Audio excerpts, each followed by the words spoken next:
We talked for a few more minutes, but then my husband and mother-in-law stopped smiling. "Laura, are you okay?" my husband asked impatiently. "What? Oh, it's nothing," I replied. I knew my husband had something planned. Suddenly, my mother-in-law stood up. "Ouch! Oh," she cried, rushing to the bathroom, holding her stomach. "Mom, are you okay?" my husband asked, worried. "Why does my stomach hurt so much? This can't be. Laura, did you switch the tea?" "I did. Me and your mother." "Why did you do that? What's wrong if I switched the tea? My name is Lara. I'm 30 years old and I work in an office. My husband, Joshua, and I have been married for 2 years. We met at work when he joined our company from a client I was working with. At first he struggled to adjust, but the next time I saw him, he seemed to be doing well. I thought he was smart. We got closer, started going on dates and having dinners together. He confessed his feelings for me, and we officially started dating. Our relationship went smoothly after that. He proposed and we got married. I felt our new life was going very well. Joshua isn't good at cooking, so I always cooked. In return, he did the cleaning and laundry. He also took out the garbage, which was really helpful. But recently his behavior towards me has changed. He used to follow me everywhere and always wanted my attention when we were at home. I had to tell him to be patient, almost like training a puppy. But now he rarely shows me affection. He used to talk to me in a sweet voice, but lately he's been rather cold. "What's for dinner?" he asked. "It's hamburger, your favorite," I replied. "Okay," he said. It didn't seem like he cared much. I went through the trouble of cooking something special for my husband, but his response was distant. It feels like he's lost interest in me. He used to be so loving. I hope he'll treat me kindly again someday. And it's not just my husband. There's someone else who's been bothering me, my mother-in-law. Ever since we got married, she's been critical of me. "Hey, Laura, why didn't you prepare snacks?" "I'm sorry, but you came over unexpectedly. You should have expected it and had something ready." No, that wasn't possible. Until recently, my husband always supported me and stood up to my mother-in-law, but now he's started siding with her and criticizing me. "I don't think Laura is considerate at all. A wife should always be ready when my mother visits," he said, agreeing with my mother-in-law. "You never know, I might leave you if you keep this up," he threatened, talking about divorce. It hurts because he wasn't like this before. I feel a mix of sadness and a desire to trust him still. Then something unbelievable happened one weekend. My mother-in-law unexpectedly came over to our house. For some reason she brought tea and sweets that day. The tea looked expensive, and she seemed cheerful as she spoke to me. "I went out of my way to get the best tea I could find today. Let's enjoy it together." I don't understand why she's suddenly so nice to me. It feels like there's some hidden reason behind it. My husband even said, "Thanks, Mom. I'll make the tea today." Lately he's been urging me, "Hurry up and set the table. My mom is waiting." I felt uneasy about his sudden kindness. Then my husband brought me a cup of tea with a smirk on his face. "Wow, it smells amazing," my mother-in-law exclaimed, leaning in to sniff the tea. I was suspicious and leaned in to smell it too. It smelled like regular tea, but there was something off, like there were bubbles floating in it. This couldn't be good. I knew I shouldn't drink it, but what could I do? I wondered if there was any way to switch this tea without them noticing. "Oh, by the way, mother-in-law, your favorite Korean singer was on the music show the other night, and I recorded it. You can watch it if you want," I said. "Really? I'll watch it right now," she replied eagerly, getting up to find the remote control. "Oh, wait, aren't there any snacks? You made tea but forgot about the snacks," I mentioned to my husband. My husband can be a bit touchy, so he easily gets defensive. "I was just about to do that. Give me a moment," he responded, going to fetch the plates and snacks. While they were distracted, I quickly swapped my tea with my mother-in-law's, just as they returned to the table. "Shall we have some tea?" I suggested. "It's quite a nice cup of tea, isn't it?" My mother-in-law and husband started drinking their tea and watched me closely as I took a sip of mine. "This tastes different than usual," I remarked. Both my husband and mother-in-law had smiles on their faces. "Yes, I know, I made sure of it," my husband said. "Yeah, it's delicious," added my mother-in-law. They chuckled at my comment about how good it was. "Yes, it's very good," I said, finishing all the tea. My husband and mother-in-law still had smiles on their faces. We chatted a bit more, but their smiles eventually faded. "Laura, are you feeling okay?" "What?" I responded. "No, it's nothing," my husband said impatiently, clearly up to something. Then suddenly my mother-in-law stood up. "Ouch! Oh." She hurried into the bathroom, clutching her stomach. "Mom, what's the matter?"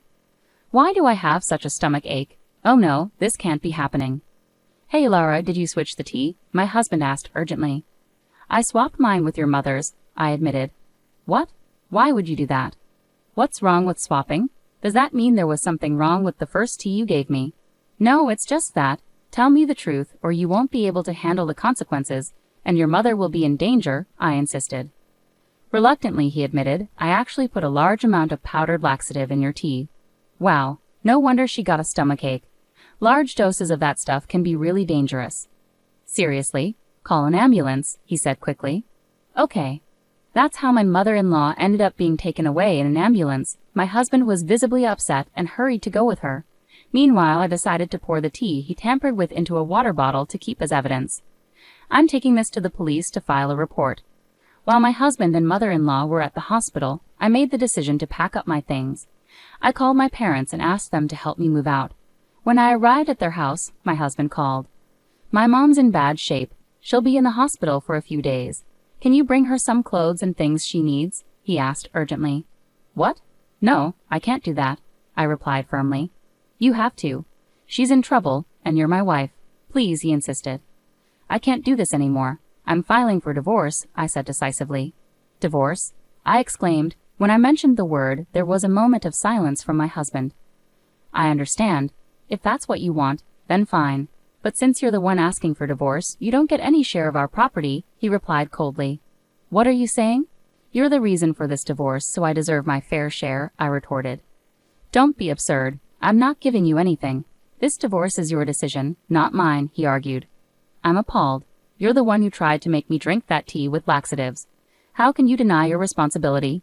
Besides, I have strong evidence against you, so you will face consequences, I said firmly. But before I could elaborate, he hung up on me. I realized I had a lot to do, like finding a lawyer, so I let it go for the moment. Later, my husband asked me why my belongings were missing from the house. He blamed me for the house being in disarray because I wasn't doing my chores. I received many unreasonable and selfish messages. No, you're the one who wants a divorce, right? You understand that once we're divorced, you'll have to take care of the house by yourself. There were so many things I wanted to clarify with my husband, but I didn't respond until after I had arranged for a lawyer.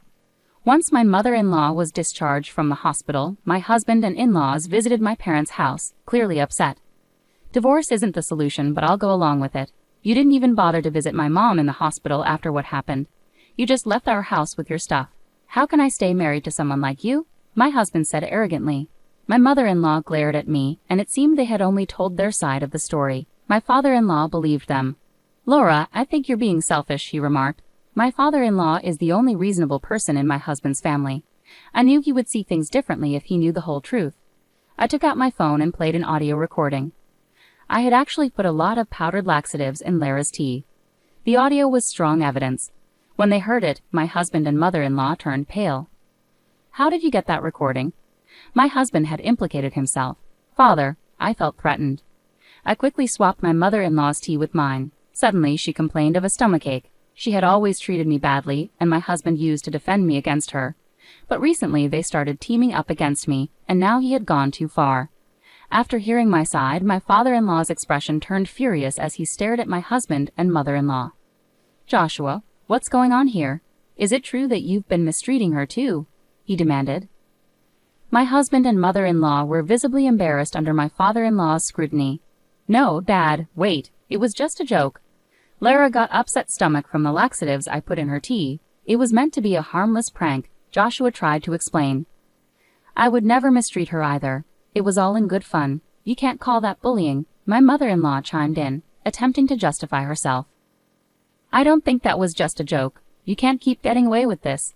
Is this why Joshua has been treating me so terribly? I challenged, my voice steady with resolve. I placed an envelope on the table and revealed its contents. Photographic evidence of my husband's affair that I obtained from a detective agency. My husband's face drained of color. Why? Did you think I was oblivious? Your distant behavior raised suspicions, so I hired a detective agency. I never wanted to believe you were cheating. Maybe you just wanted to push me to divorce you. It was clear I had struck a nerve as my husband broke into a cold sweat. I confronted him with divorce papers, ready to end it all. No matter how clueless you are, facing divorce papers in this situation should make it clear you're in trouble, right? I'll be entitled to alimony and a fair share of our property. Plus, I'm reporting you for assault for putting laxatives in my tea, I asserted firmly. The police? Wait, don't you feel sorry for Joshua? My mother-in-law pleaded. What? Are you serious? It's not just my husband. You too, mother-in-law, are involved. He was working with you, I retorted. Wait a minute. Why should I be blamed? It was Joshua who put the laxatives, my mother-in-law protested. Mom, you came up with this plan. Don't try to pin it all on me, my husband interjected. What? You asked me to help you because you were looking for a new wife, I exclaimed, shocked by my husband's revelation. My husband and mother-in-law began arguing, each refusing to admit their wrongdoing. Finally, my father-in-law had enough and intervened sharply. Enough. Both of you are responsible for this. Stop arguing and face the consequences together. Don't complain when the police come for you. Joshua, you need to take responsibility for your affair. Pay Lara the alimony she deserves and give her your share of the property. My husband and mother-in-law were visibly shaken by my father-in-law's stern words.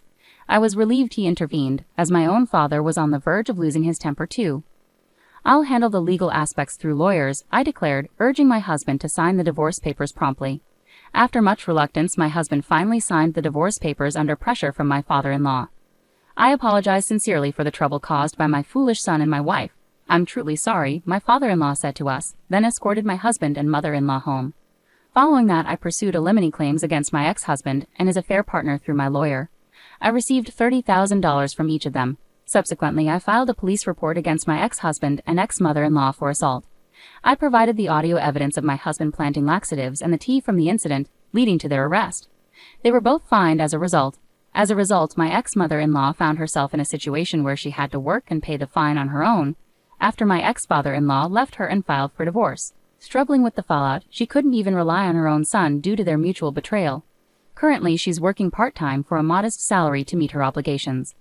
Meanwhile, my ex-husband faced repercussions from his affair partner, who was furious that he had misled her about their future together.